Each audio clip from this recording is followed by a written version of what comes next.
ఎమ్మెల్సీల నియామకంపై గతంలో తెలంగాణ హైకోర్టు ఇచ్చిన ఆదేశాలపై supreme court stay విధించింది. పూర్తి వివరాలు మా ప్రతినిధి అరుణ్ అడిగి తెలుసుకుందాం.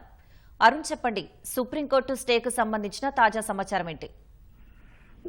రాష్ట్రంలో ఇద్దరు ఎమ్మెల్సీలను గవర్నర్ కోటాలో నియమించే విషయం పైన సుప్రీంకోర్టులో ఈ రోజు విచారణ జరిగింది. గతంలో దాసో శ్రవణ్, కర్రీ సత్యనారాయణ ఇద్దరిని కేసీఆర్ ప్రభుత్వంలో అంటే 2023 డిసెంబర్ కంటే ముందు కేసీఆర్ ప్రభుత్వంలో ఇద్దరిని గవర్నర్ కోటాలో ఎమ్మెల్సీలుగా నామినేట్ చేయడం జరిగింది.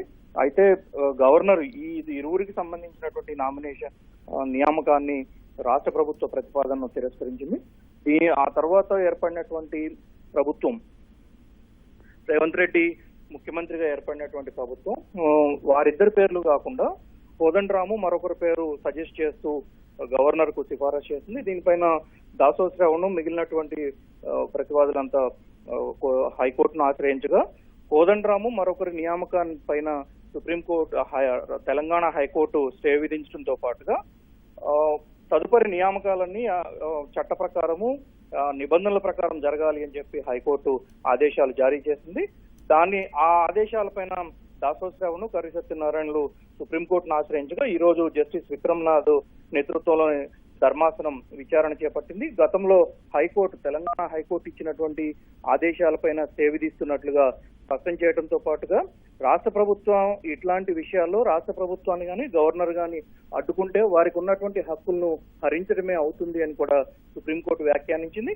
ఇప్పుడు తెలంగాణ హైకోర్టు ఇచ్చినటువంటి ఆదేశాలపైన తెలంగాణ హైకోర్టు ఇచ్చినటువంటి తీర్పు పైన స్టే విధించినట్లయితే రాష్ట్ర ప్రభుత్వం తిరిగి కొత్త నియామకాలు చేపడుతుంది. దానిపై కూడా స్టే విధించాలి అని చెప్పి దాసో శ్రవణ్, కర్రీ సత్యనారాయణ తరపు న్యాయవాది కపిల్ సిబాల్ సుప్రీంకోర్టుకు విజ్ఞప్తి చేయగా అందుకు సుప్రీంకోర్టు తిరస్కరించింది.